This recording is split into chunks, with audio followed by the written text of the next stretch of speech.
Desde Canadá en español, llega la información que te conecta con tu comunidad. Esto es RCE Noticias, actualidad, análisis y los hechos más relevantes en un solo lugar. ¿Qué tal? Bienvenidos, comunidad hispana de Canadá. Soy Paula Pinzón y hoy es jueves, 14 de mayo. En esta edición hablaremos sobre fraude en centros de visas, tensión separatista en Alberta, nuevas alertas por antivirus y noticias internacionales que marcan la agenda mundial. Arrancamos. Abrimos con inmigración. Una investigación reveló posibles fraudes y reventa de citas en centros de visas canadienses. El caso genera preocupación entre miles de solicitantes. Veamos el informe.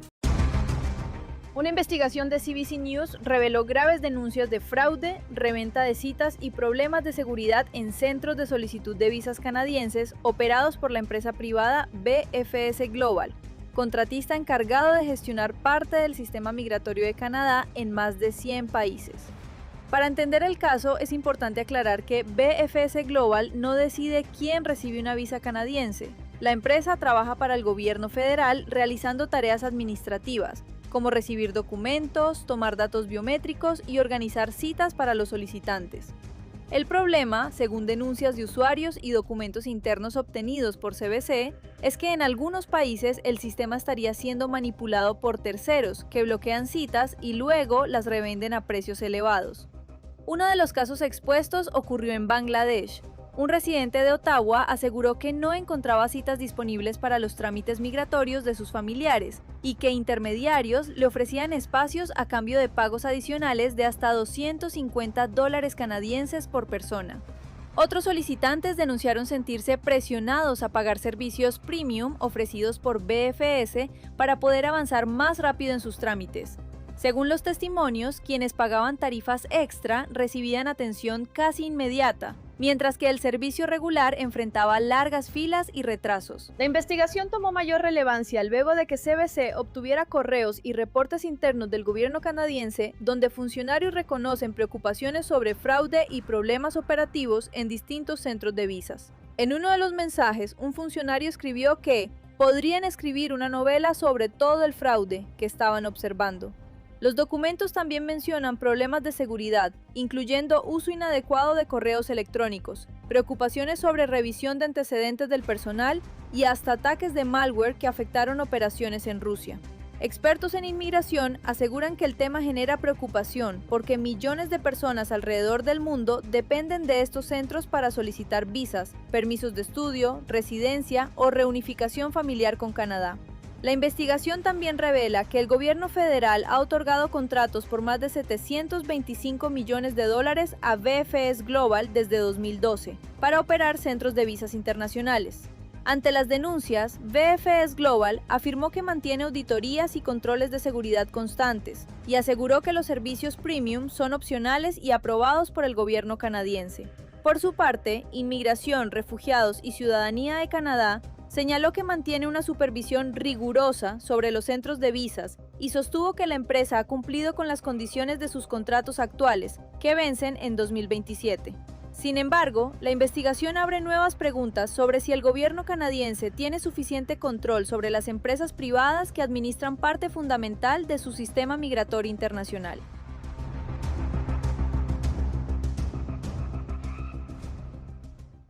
En política nacional, una jueza bloqueó temporalmente la petición para impulsar un referéndum de independencia en Alberta. La decisión representa un nuevo golpe para grupos separatistas. Más detalles enseguida. Una jueza de la Corte del Rey de Alberta anuló la autorización otorgada a una petición ciudadana que buscaba impulsar un referéndum sobre la independencia de Alberta, en un duro revés para el movimiento separatista Stay Free Alberta. La jueza Shayna Leonard concluyó que Elections Alberta cometió errores legales al aprobar la iniciativa y no tomó en cuenta decisiones previas que advertían que una posible separación de Alberta podría afectar derechos protegidos por tratados indígenas. La Corte también determinó que el gobierno provincial incumplió con su obligación de consultar adecuadamente a varias primeras naciones antes de permitir el avance de la petición. Entre las comunidades indígenas involucradas en la demanda aparecen Athabasca Chipewyan First Nation, Blood Tribe, Piikani Nation y Siksika Nation. El fallo deja ahora en duda el futuro de la campaña separatista, que según Stay Free Alberta, reunió más de 300.000 firmas entre enero y mayo para exigir una consulta popular sobre la independencia de la provincia. El grupo entregó oficialmente las firmas a Elections Alberta el pasado 4 de mayo. Los líderes indígenas argumentaron ante la Corte que una eventual separación de Alberta podría afectar tratados históricos firmados con la corona y modificar derechos territoriales y constitucionales protegidos. La jueza sostuvo que Elections Alberta debía haber considerado esas implicaciones antes de autorizar el proceso. Tras conocerse la decisión, Jeff Rath, abogado vinculado al movimiento separatista, criticó duramente el fallo y anunció que preparan una apelación. En redes sociales aseguró que la decisión contiene numerosos errores legales y que el grupo continuará defendiendo el derecho de los ciudadanos a impulsar la consulta. Por su parte, la Premier de Alberta, Danielle Smith, dijo que su gobierno revisará cuidadosamente la sentencia antes de decidir los próximos pasos. El caso vuelve a colocar en el centro del debate las tensiones políticas dentro de Alberta, donde grupos independentistas han ganado visibilidad en medio de conflictos con Ottawa sobre energía, regulación federal y autonomía provincial. En seguridad y narcotráfico, Estados Unidos advirtió que químicos utilizados para fabricar fentanilo estarían entrando a Canadá por Vancouver. Las autoridades investigan vínculos con laboratorios controlados por cárteles. Continuamos.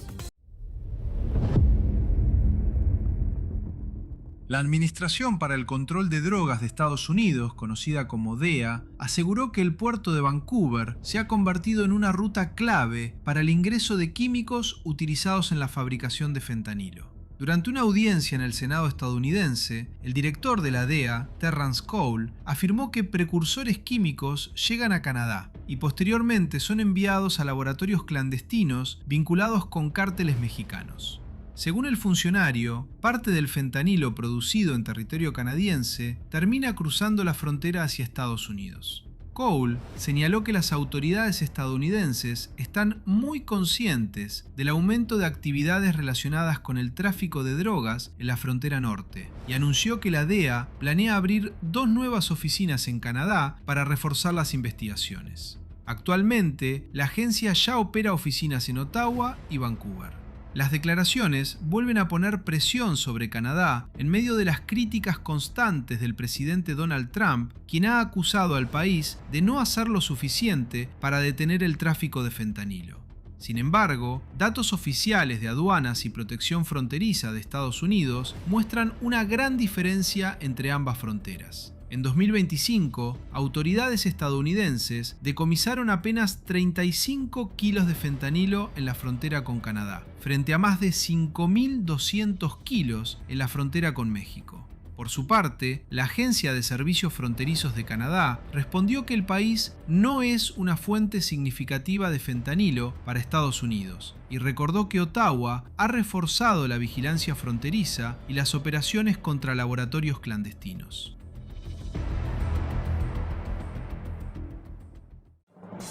Y desde Montreal, un estafador que se hacía pasar por abuelo gastó el dinero robado en drogas, automóviles y fiestas. El caso vuelve a poner atención sobre fraudes contra adultos mayores. Vamos con más información. Un ciudadano canadiense fue condenado en Estados Unidos a más de 15 años de prisión por participar en una red internacional de fraude telefónico que robó millones de dólares a adultos mayores. Se trata de Stefano Zanetti, de 44 años, quien coordinaba desde Panamá una operación vinculada a las llamadas conocidas como Grandparent Scam, una estafa donde delincuentes se hacen pasar por nietos o abogados para pedir dinero urgente a personas mayores. Según documentos judiciales, Zanetti aparentaba ser un exitoso empresario de deportes acuáticos en la costa pacífica de Panamá. En redes sociales mostraba yates, motos acuáticas, propiedades frente al mar y un Porsche de lujo.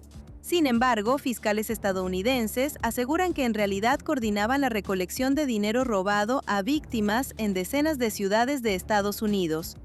La investigación reveló que grupos de hombres viajaban por distintas ciudades haciéndose pasar por agentes de fianzas para recoger efectivo directamente de los adultos mayores engañados. Las autoridades señalaron que Zanetti utilizó parte del dinero para mantener una vida de lujos, incluyendo fiestas y consumo de cocaína. La red operaba principalmente desde centros de llamadas ubicados en Montreal y logró obtener millones de dólares durante varios años. Fiscales afirmaron que incluso después de múltiples arrestos dentro de la organización, la operación continuó funcionando. El juez federal en Pittsburgh condenó a Zanetti a 15 años y medio de prisión y le ordenó pagar más de $700,000 estadounidenses en restitución a las víctimas.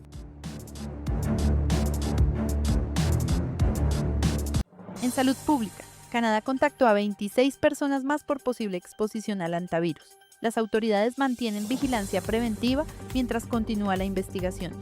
Veamos los detalles. Las autoridades de salud de Canadá informaron que 26 personas más están siendo contactadas tras haber viajado en el mismo vuelo que un caso confirmado de hantavirus relacionado con el brote detectado en el crucero MV Hondius. La directora de Salud Pública de Canadá, la doctora Joss Reimer, explicó que estas personas son consideradas de bajo riesgo, ya que no estuvieron sentadas cerca del paciente ni tuvieron contacto prolongado con él. Equipos locales de salud pública están avisando a cada pasajero sobre los síntomas que deben vigilar y mantendrán seguimiento durante el periodo de riesgo. Con estos nuevos casos, al menos 36 personas en Canadá han sido vinculadas al brote internacional de hantavirus. Entre ellas, 9 son consideradas de alto riesgo por haber tenido contacto más cercano con personas infectadas. Aunque algunas provincias como Ontario han pedido aislamiento preventivo para ciertos contactos, en Quebec las autoridades optaron por vigilancia de síntomas y monitoreo diario debido al bajo nivel de exposición. Las autoridades federales insistieron en que el riesgo para la población general sigue siendo bajo.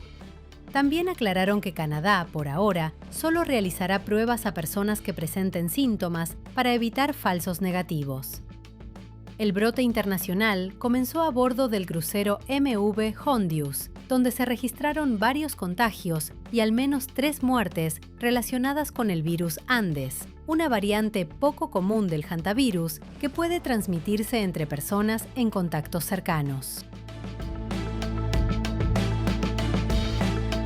Desde Quebec, el gobierno provincial propone una ley para permitir consultar antecedentes de violencia conyugal de una pareja. La medida busca prevenir nuevos casos de violencia doméstica. Continuamos. El gobierno de Quebec presentó un nuevo proyecto de ley que permitiría a las personas conocer el historial de violencia doméstica de su pareja o expareja antes de continuar una relación. La iniciativa, conocida como la Ley Gaby-Renault, busca ayudar a prevenir casos de violencia conyugal y feminicidios en la provincia. La propuesta surge tras el asesinato de Gaby Renault en septiembre pasado en Saint-Jérôme, presuntamente a manos de su pareja, quien tenía múltiples antecedentes relacionados con violencia doméstica. De aprobarse la ley, cualquier persona que tema por su seguridad o la de sus hijos podrá solicitar información a la policía sobre antecedentes de violencia de una pareja actual o anterior. Las autoridades analizarían el caso y compartirían la información relevante a través de organizaciones de apoyo especializadas junto con orientación profesional para las posibles víctimas. El ministro de Seguridad Pública de Quebec, Ian Lafrenière, explicó que el objetivo es permitir que las personas tomen decisiones informadas sobre sus relaciones. La legislación está inspirada en la llamada Clare's Law, que ya existe en Reino Unido y en provincias canadienses como Manitoba y Saskatchewan. Todos los partidos en la Asamblea Nacional apoyan la propuesta, aunque grupos opositores y organizaciones feministas señalan que también se necesita más financiamiento para refugios y servicios de ayuda para mujeres víctimas de violencia. En lo que va de 2026, Quebec ha registrado al menos 10 ataques mortales sospechosos contra mujeres vinculados a violencia de pareja. En noticias internacionales, el ministro de Salud británico renunció en medio de tensiones internas dentro del Partido Laborista. Analistas lo consideran un posible rival político de Keir Starmer. El primer ministro británico está cada vez más presionado. El jueves renunció su ministro de Salud, Wes Streeting, quien es considerado un posible rival de Starmer para liderar el Partido Laborista, por lo que el anuncio representa una seria amenaza para la continuidad del primer ministro. En una carta de renuncia de tono muy crítico, Streeting, quien representa el ala derecha del oficialismo, afirmó haber perdido la confianza en el liderazgo del actual mandatario. Desde su llegada al poder, la popularidad de Starmer no ha dejado de caer en un contexto de economía estancada y aumento del costo de la vida, agravado por la guerra en Oriente Medio. Pero la crisis de su liderazgo se agudizó tras los malos resultados del laborismo en las elecciones locales y regionales del 7 de mayo, en las que perdió cerca de 1.500 concejales, y se registró un fuerte avance del partido anti-inmigración Reform UK. A principios de la semana, 4 secretarios de Estado renunciaron, cuestionando el liderazgo de Starmer. Más de un centenar de diputados laboristas firmaron una carta de apoyo al primer ministro, pero 86 pidieron su dimisión. Y en deportes, California investiga posibles irregularidades en la venta de entradas para el Mundial 2026. Las autoridades buscan determinar si hubo reventa ilegal de boletos. La Fiscalía General de California reclamó el miércoles aclaraciones a la FIFA sobre posibles prácticas comerciales engañosas relacionadas con la venta de entradas para el Mundial de Norteamérica, que arranca en un mes. Las investigaciones se basan en un reporte del medio The Athletic, que informó que hay aficionados que denuncian haber comprado boletos de categoría 1, los más caros, y recibido asientos que inicialmente se presentaban como de categoría inferior. El fiscal preguntó a la FIFA en una carta pública acerca de una posible violación de la ley de California, que ofrece una fuerte protección a los consumidores. Más de 3 millones de entradas para el Mundial fueron vendidas en 4 categorías de precios diferentes, en base a mapas de los estadios codificados por colores que se mostraban durante el proceso de compra en línea. La FIFA respondió en abril a The Athletic que los planos de los estadios presentados en el momento de la compra y posteriormente modificados eran indicativos y ofrecían una orientación más que una distribución exacta de los asientos. California hospedará 14 partidos de la Copa del Mundo que se disputa entre el 11 de junio al 11 de julio, 8 en su sede de Los Ángeles y otros 6 en Santa Clara, cerca de San Francisco. Los exorbitantes costos de los boletos para el torneo son motivo de polémica desde hace meses. Por ejemplo, la entrada más cara para la final de la pasada edición de Qatar 2022 costaba alrededor de $1.600 a precio oficial, mientras este año se disparó hasta los $32.970. Mientras tanto, en Irán, miles de personas participaron en un acto masivo para despedir a la selección nacional rumbo al Mundial 2026. El evento se realizó en Teherán en medio de tensiones regionales. En medio de la guerra que sacude Oriente Medio, Irán celebró el miércoles en Teherán una ceremonia de despedida para su selección nacional de fútbol, antes de viajar al Mundial de 2026, organizado conjuntamente por Estados Unidos, México y Canadá. Vestidos con ropa deportiva roja y negra, los jugadores aparecieron en un escenario instalado en la plaza Engilab, en el centro de la capital iraní, mientras cientos de personas lo recibían entre banderas, cánticos y consignas patrióticas. El seleccionador Amir Galenoy y el presidente de la Federación Iraní de Fútbol, Mehdi Taj, participaron en el acto marcado por referencias al conflicto regional y llamados a la unidad nacional. Taj aseguró que el equipo representará al pueblo, a los combatientes y al país, y describió a la selección como el fútbol de tiempos de guerra y un símbolo de autoridad y resistencia. Entre la multitud podían verse pancartas y retratos del líder supremo Ali Khamenei, fallecido durante los ataques lanzados por Estados Unidos e Israel contra Irán desde finales de febrero, una ofensiva que desencadenó la actual guerra en Oriente Medio. La selección iraní instalará su base de entrenamiento en Tucson, Arizona, durante el torneo. Integrará el Grupo G junto a Nueva Zelanda, Bélgica y Egipto. Irán debutará el 15 de junio frente a Nueva Zelanda en Los Ángeles, después enfrentará a Bélgica el 21 de junio también en Los Ángeles, antes de cerrar la fase de grupos contra Egipto el 27 de junio en Seattle.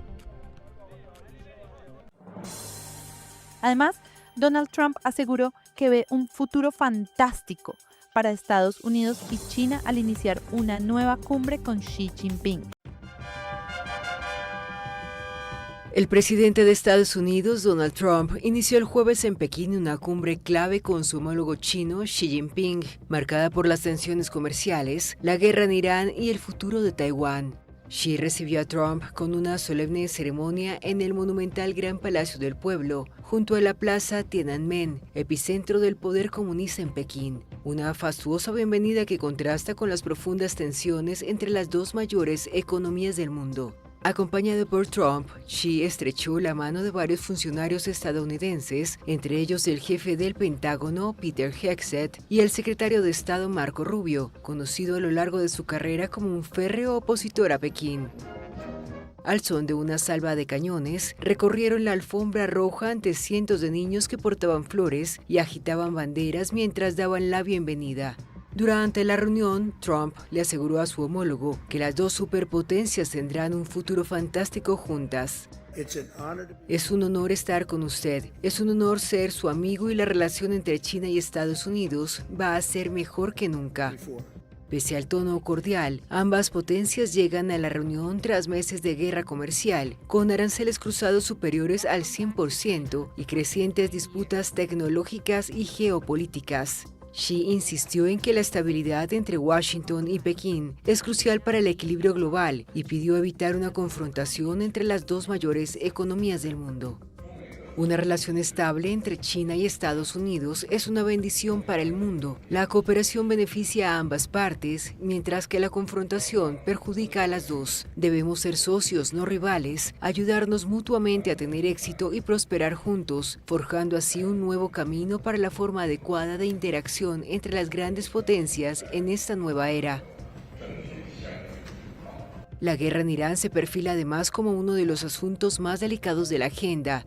Washington busca que China, principal comprador del petróleo iraní sancionado por Estados Unidos, ejerza mayor presión sobre Teherán. Más temprano, durante una entrevista grabada durante el vuelo a China, el secretario de Estado estadounidense se refirió al tema. Esperamos convencerles de que desempeñen un papel más activo para lograr que Irán sea parte de lo que está haciendo ahora y de lo que intenta hacer ahora en el Golfo Pérsico. El cierre casi total del estrecho de Hormuz como consecuencia de los bloqueos iraní y estadounidense afecta directamente a China, que antes de la visita insistió en que espera más estabilidad en la escena internacional. Trump y Xi también discutirán la tregua arancelaria alcanzada el año pasado, así como las disputas sobre Taiwán, las exportaciones de tierras raras y la competencia en inteligencia artificial, en una relación bilateral cuyas repercusiones afectan a la economía y la seguridad global. Y cerramos con una curiosa consecuencia económica. La guerra con Irán estaría afectando incluso la producción de bolsas de papas fritas en Japón debido a problemas en cadenas de suministro internacionales. El impacto de la guerra en Medio Oriente ha llegado a muchos sectores, incluso a estas papas fritas japonesas. El principal fabricante japonés de este popular snack, Calbee, anunció esta semana que va a cambiar sus embalajes, tradicionalmente naranjas y amarillos, por unos que utilicen solo 2 colores. Calbee atribuyó la medida a la inestabilidad en el suministro de ciertas materias primas derivada del aumento de las tensiones en Oriente Medio. Según medios locales, el fabricante tiene dificultades con el suministro de tinta de impresión debido a la escasez de nafta, un derivado del petróleo utilizado en una amplia gama de industrias. Aproximadamente 1/5 parte del petróleo mundial suele pasar por el estrecho de Hormuz y su cierre desde el inicio de la guerra a finales de febrero disparó los precios del crudo y afectó los suministros. Y así cerramos esta edición del jueves. Gracias por acompañarnos una vez más y por confiar en Canadá en español para mantenerse informados. Hoy queremos enviar un saludo muy especial para Natalia González, que nos escribe desde Châteauguay, en Quebec. Muchas gracias por su mensaje y por acompañarnos cada día. Y la pregunta del día, ¿creen que Canadá debería endurecer aún más la supervisión de los centros de visas y trámites migratorios? Déjenos sus comentarios porque queremos conocer su opinión. Se despide Paula Pinzón. Cuídense mucho, bendiciones y hasta la próxima. Suscríbete, dale like y comparte, porque la información no se detiene y nosotros tampoco. Esto fue RCE Noticias. Mantente informado todos los días con las noticias más relevantes de Canadá y del mundo hispanohablante. Sigue conectado a nuestra programación y no te pierdas las próximas emisiones. Aquí, en Canadá en Español. Hasta la próxima.